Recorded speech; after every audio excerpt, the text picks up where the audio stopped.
Всем привет, друзья! Итак, в этом видео я решил рассказать вам о своем новом компьютере, который я решил собрать на 2028. Не знаю точно, удачным ли можно назвать такой компьютер, но в своевременный я продал компьютер, если помните, еще снимал о нем обзор. В общем-то, я добавил денежку на прос с продажи компьютера и купил материнскую плату, что-то взял на время у компаний разных, но так в целом я собрал именно то, что и планировал, под большой широкоформатный монитор на 34 дюйма или даже, возможно, на 4К. Причем бюджет был явно такой, знаете, не резиновый, поэтому выбирал я внимательно с учетом всех своих потребностей в будущем. Итак, основой этой сборки я решил сделать процессор i7 12700K. Я долго, признаюсь, думал, что лучше взять 12700K или последний i5 13600K, ведь они-то по сути одинаковые, и что по цене одинаковые, что по количеству ядер и потоков тоже, но последним для меня фактором стала именно температура процессора. И 13600K вообще, скажем так, не холодный процессор, там по-любому придется заниматься даунвольтом, там колупаться в биосе, чтобы была нормальная температура. В общем, при одинаковой цене, по сути, у нас одинаковая производительность. Может там, не знаю, 2-3% быстрее 13600K за счет высокой частоты процессора, а так разницы буквально нет. Зато 12700K не придется понижать, знаете, напряжение, буквально по дефолту проц вытащит обычная нормальная водянка на 2-3, возможно, вертушки, не за 30 тысяч, это точно. Поэтому я и взял под такой процессор среднебюджетную воду MSI Mech Core Lake White C360. Этой воды более чем хватит для стоковых частот 12700K, плюс также, если я захочу сделать разгон в будущем, а 12700K имеет такую возможность, он и создан по сути для этих целей, так вот, этой воды хватит как для базовых частот процессора, так и для разгона более чем хватит в будущем. В общем, в вопросе охлаждения процессора и с самим процессором мы определились наконец-то, и теперь не менее важно это выбрать подходящую материнскую плату. И в этом вопросе все очень просто, друзья. Однако мы вернемся к этой теме, то есть к материнке, буквально через минуту после небольшой паузы с полезным. Итак, мы остановились, если помните, с вами на материнской плате, и в моем случае я решил поставить, разумеется, конечно же, материнку на Z790 чипсете. Можно было, конечно, взять 690, но все же последний является Z790. И это более чем разумно, если учесть, что процессор у меня с разблокированным множителем 12700K, который я, кстати, купил на Авито за 30 тысяч рублей, а такой же стоит, по-моему, там в Донесе 34-35. В общем-то, на Авито процессоры покупать, заметно дешевле, поэтому, смотрите, друзья, есть вот такая вот небольшая альтернатива. На этой ноте, в общем-то, вернемся к нашей материнской плате, и называется она Tomahawk Wi-Fi Z790, и, как вы заметили, на коробке указано, еще раз напомню, Wi-Fi, и мне эта мелочь, казалось бы, все же очень важна, тем более там не только просто Wi-Fi 6 антенки, там есть еще и встроенный Bluetooth 5.2, чтобы подрубить геймпад, например, от Xbox. Я лично не пользуюсь кабельным интернетом, нет возможности потаскивать, то есть провода по квартире, поэтому только Wi-Fi и только хороший. Сама плата, понятное дело, выполнена серьезно, с множеством там фаз питания, всевозможными портами подключения и скоростным PCI-Express 5.0 на будущее. Также имеется поддержка оперативной памяти DDR5, частот вплоть до 7200. Что сказать, это самый топовый чипсет на конец 2023 и в будущем, кстати, насколько я знаю, 14-я серия процессоров Intel тоже будут поддерживать сокет 17.2.0, так что можно будет потом поставить в эту материнку хоть i9 14900K. Правда, цена, я думаю, там будет, наверное, 1080. В общем-то, ладно. Далее, в этот комплект с материнкой и процессором нужно поставить что? Правильно, это оперативная память и SSD накопители. Понятное дело, что память будет у нас только стандарта DDR5, и SSD-шник тоже хотелось быстрый, именно PCI-Express 4.0. Я не стал тут, знаете, ничего выдумывать и взял уже проверенную память, которую я ставил подписчикам в различные сборки. Это XPG Lancer RGB комплект на 2 плашки по 16, и в сумме у нас 32 оперативы. Это память на частоте 5600, но она без проблем гонится до 6000. Я проверял, это работает. Действительно. Далее, SSD-шник я тоже решил поставить этой же фирмы, это последняя модель, тоже от XPG на 1 терабайт. Это серия Legend 960 Max. Это очень быстрый накопитель, и на скорости, по-моему, он там выдает у нас 7400 на чтение. Мне лично для моих задач по несложному там монтажу и запуску просто игр этого более чем хватит, да и места установить там парочку игр тоже достаточно. Все же 1 терабайт это немало. В целом базовый комплект у нас можно считать собран. Это процессор, материнка, память, SSD-шники и охлаждение процессора. И теперь, наверное, ключевой момент, связанный именно с запуском игр, это, конечно же, выбор видеокарты. И с учетом того, что мой монитор пока что еще едет ко мне с Яндекса, я там купил, но просто он едет, по-моему, уже целую неделю. И, в общем-то, он будет иметь разрешение больше, чем 2К, а точнее ультраширокоформатный 3440 на 1440. Это больше, чем Quad HD. Поэтому под такое разрешение немножечко уже, как бы знаете, не хватает 8 видеопамяти и нужно хотя бы уже 12. Изначально я хотел, знаете, поставить 4060 Ti, но там, еще раз уточню, 8 VRAM, и на ультра настройках уже, будет, так скажем, маловато этих 8 VRAM, и поэтому выбор пал на RTX 4070 на 12 видеопамяти. 4070 это уже, знаете, иной уровень видеокарт, вместе там 4070 Ti у них явно больше возможностей, чем даже у 4060 Ti. И дело не только в видеопамяти там 12 против 8, а дело в количестве тензорных ядер, битности, шины, RT ядер и так далее. Это абсолютно иная большая пропасть между 4060 Ti и 4070. Точнее, эта пропасть, она четко обозначила, под что берут 4060 и 4070. Если ваше разрешение экрана не выше 2К или там QHD, то более чем хватит обычной 4060 Ti на 8 VRAM на ультра высоких настройках. Не везде прям, конечно, будут ультра настройки, но на высоких это точно. А вот 4070 с ее 12 видеопамяти, быстрая, причем памяти GDDR6X и 192-битной шиной памяти, это уже задел на широкоформатные мониторы, ультра wide, HD или даже там, не знаю, 4К, почти 4К, скажем так, с компромиссами. Я вот как раз и хочу протестировать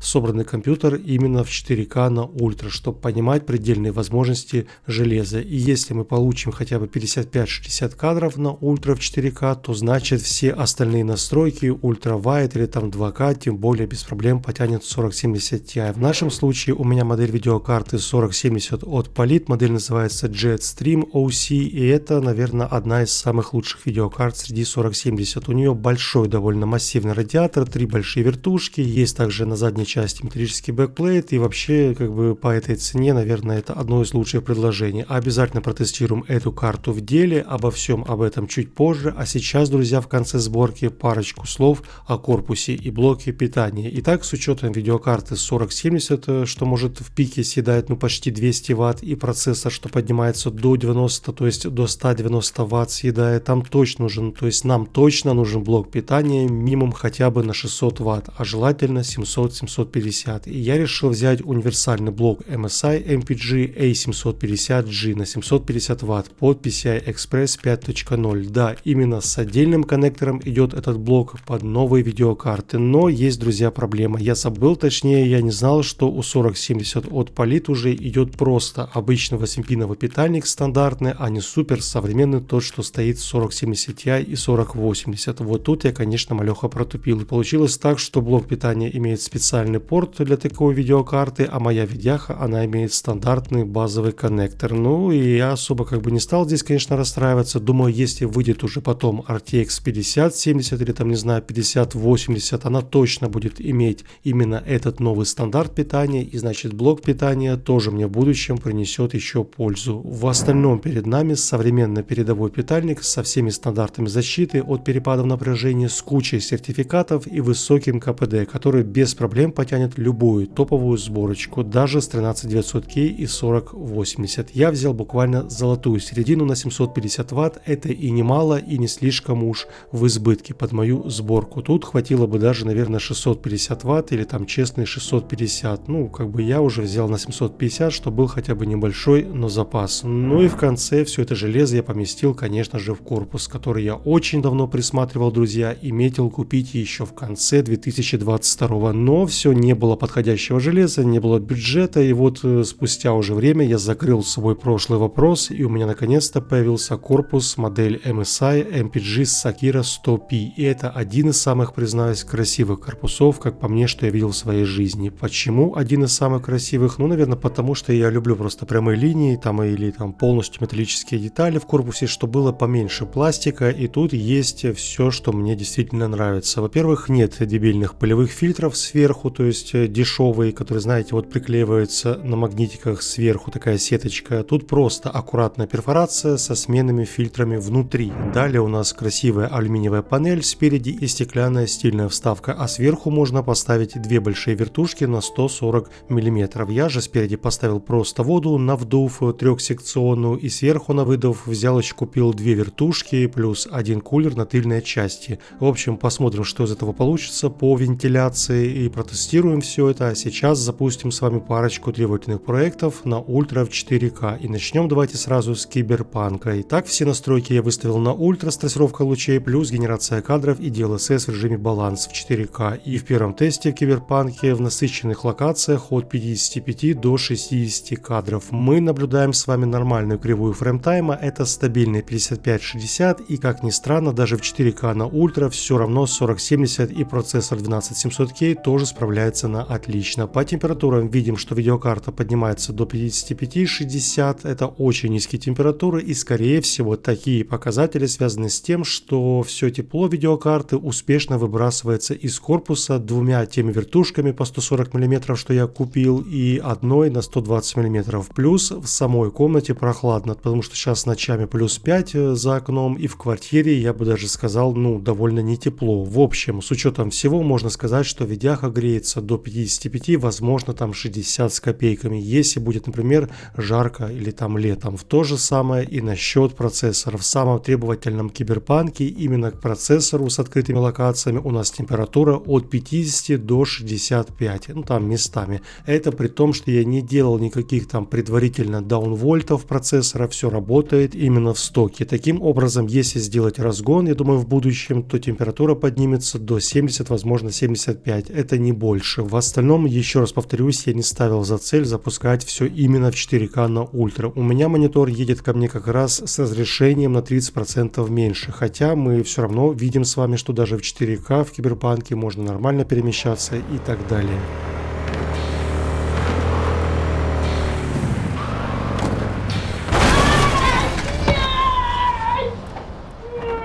Ну и в конце, друзья, еще хотелось бы с вами проверить еще одну очень требовательную штуку, именно проект, который, точнее, уже золотой фонд в истории индустрии, это Ведьмак 3 с обновленной трассировкой лучей на 12-м директе. Итак, у нас все настройки на запредельных плюс, и также все эффекты тоже включены, и трассировка лучей включена в том числе, и, конечно же, DLSS в режиме баланс, и генерация кадров тоже включена. Короче, полный комплект всех настроек, и получаем с вами от 55 до 60 кадров. Ситуация точно повторяется, что была в киберпанке и по количеству кадров, и по температурам, так что я думаю, тут нет смысла что-то вообще комментировать. Если в киберпанке и Ведьмаке в 4К на запредельных почти 55-60 кадров, то понятное дело, что на всех остальных мониторах, там 2К или Ultra, Quad, HD, там Super HD, там будет ситуация еще лучше, и получите свои 70, 80, не знаю, 100 кадров без проблем. Так что у этой сборки получился приличный запас по мощности, даже больше, чем я